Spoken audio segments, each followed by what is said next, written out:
NANI?!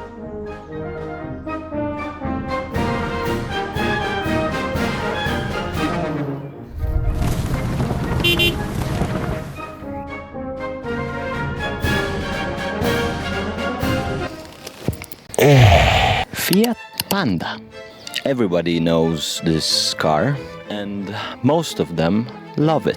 If you happen to be upon one of the few individuals who actually hate this car, I'm pretty sure that by the end of this video, through the power of my words, religion, and technology, you shall be converted.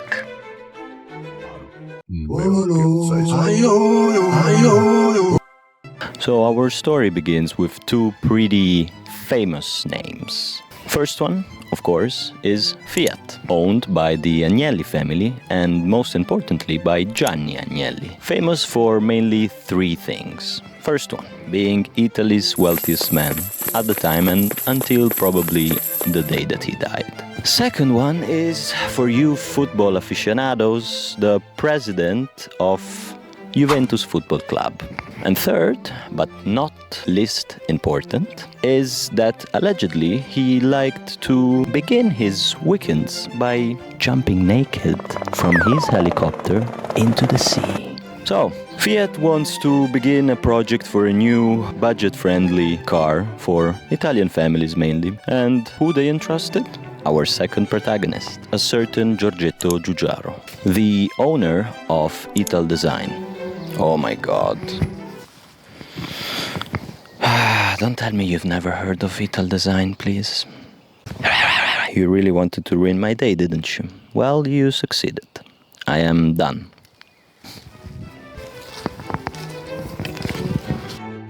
Since I'm a very generous person, I will tell you that Italdesign is the house of design that was responsible for developing a few disgusting, ugly, quite frankly, easily forgettable cars like the Mini R56, the Alfa Romeo 159, and the Lamborghini Gallardo.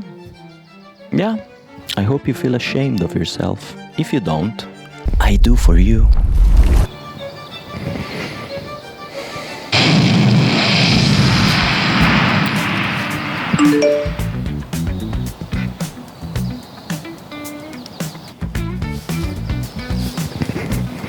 The year is 1980, and Mr. Gianni Agnelli is presenting the new ferocious and quite frankly soon-to-be legendary Fiat Panda to the President of Republic of Italy.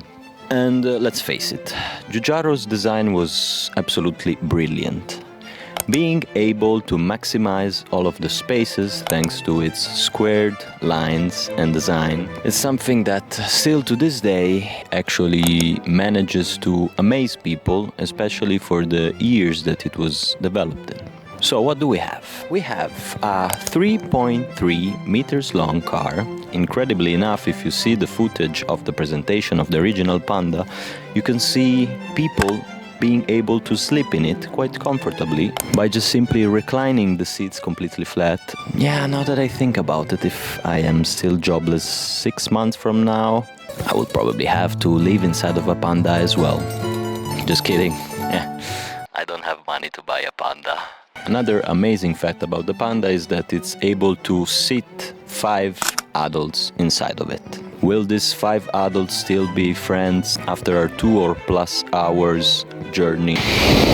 Yeah, no, they will not be friends anymore. I can assure you that. Do I care about the fact that they will no longer be friends? No, I'm just talking about the car. I don't care about people. That's why I'm in the middle of a forest, as far away from human civilization as possible.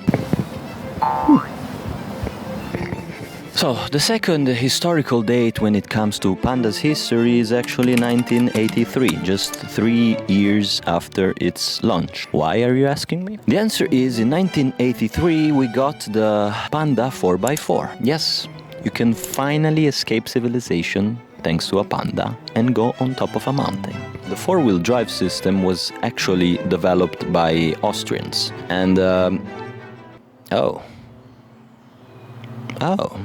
well, Last time I heard that something made in Austria joined something made in Italy.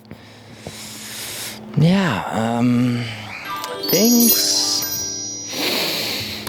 got spicy. But you know the Panda. Panda likes to live on the edge, and so do we. Then, in 1986, the Panda got a fresher look, let's call it like this. New engines were introduced and a bunch of other stuff.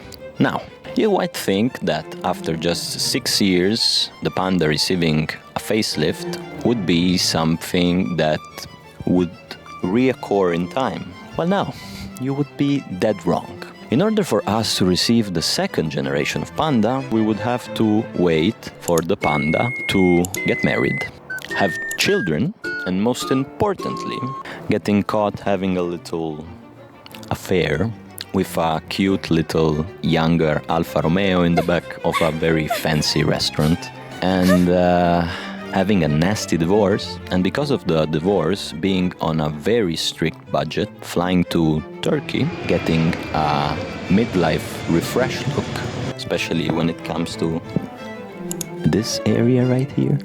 Coming back and being ready to play on the dating game again. How long did it pass? 17 years. Yeah. The second generation of Panda came out in 2003. 17 years. About the second generation of Panda, I just want to point out a model that I think it's actually very cool, which is the Panda 100 HP. It's the closest that we ever got to taste a Panda Abarth. It's basically the same, unfortunately, as going to your favorite restaurant. You've been craving for it for a long time. You sit down, you order your wine, they come in with your appetizer. Damn, it's even better than I actually remembered.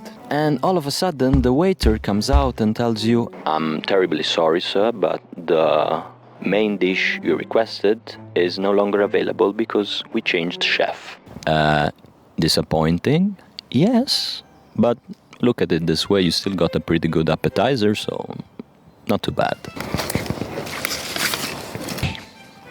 So finally, in 2012, we got the third generation of Panda, the one that is still kicking out today. Of course, being refreshed every now and then, but it's basically the same car since 2012. So yeah, we basically have officially 3 generations of Panda. So let's get real for a moment.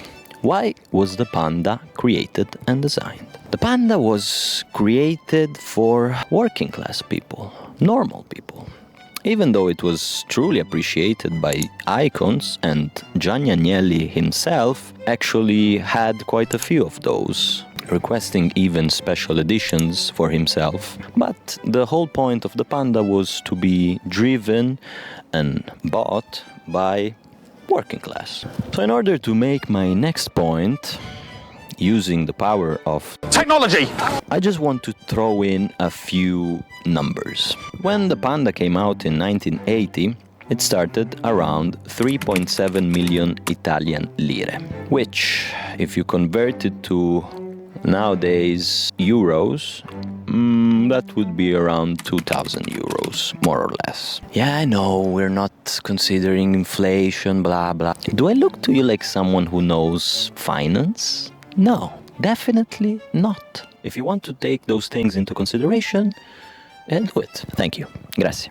As I was saying, back then, the average annual salary was around 12.8 millions, meaning that the Panda would cost you more or less 3.7 months of your hardly earned salary. Let's move forward to 2003. Now we have euros, thankfully, so I don't have to convert everything like I did before and then get lost. The price, the starting price, was 8,000 euros. The average salary, annual salary, in 2003 was around 26,000 euros. Months of work needed to buy a Panda? 3.4. Oh damn, it's actually cheaper than the first one.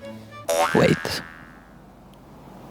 Well, I truly hope that ChatGPT gave me the real numbers, because, yeah, I'm too lazy to go and double check on these. So the last numbers prices, plural, that I want to give you is actually two. The first one, 2019, price of a Panda, we're talking about around 12,000 euros starting price. Fast forward to 2025, the starting price for a Panda is 16,000 euros. 16 G's, baby! So 16,000 euros for what is considered to be a car for ordinary people. So my question to you is, can we still define the Panda as a regular car for ordinary people? Yeah, it's a rhetorical question. Very smart. So if the new Panda costs a lot, let's face it, what is the solution? Well, my friend, fear not, because thanks to the magical, chaotic and quite dangerous world of used cars marketplaces, you can easily use a public Wi-Fi, risking all of your privacy and personal data, to browse for used cars on the internet. And how much is a new model Panda with a few years on its back and very few kilometers setting you back for? Around 8,000 euros. Yeah, half the price.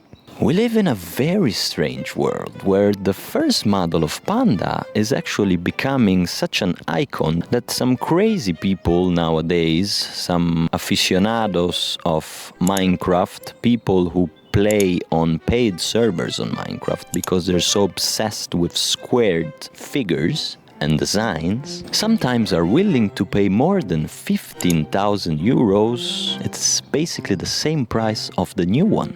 Woo.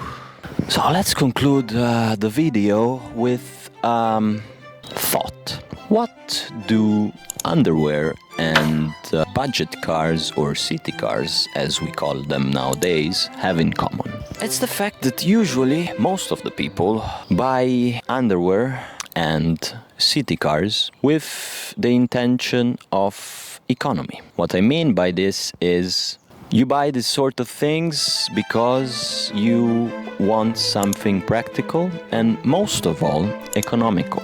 Now, while you can still say the same with underwear, my question is, can you really say the same for city cars or budget-friendly cars? No.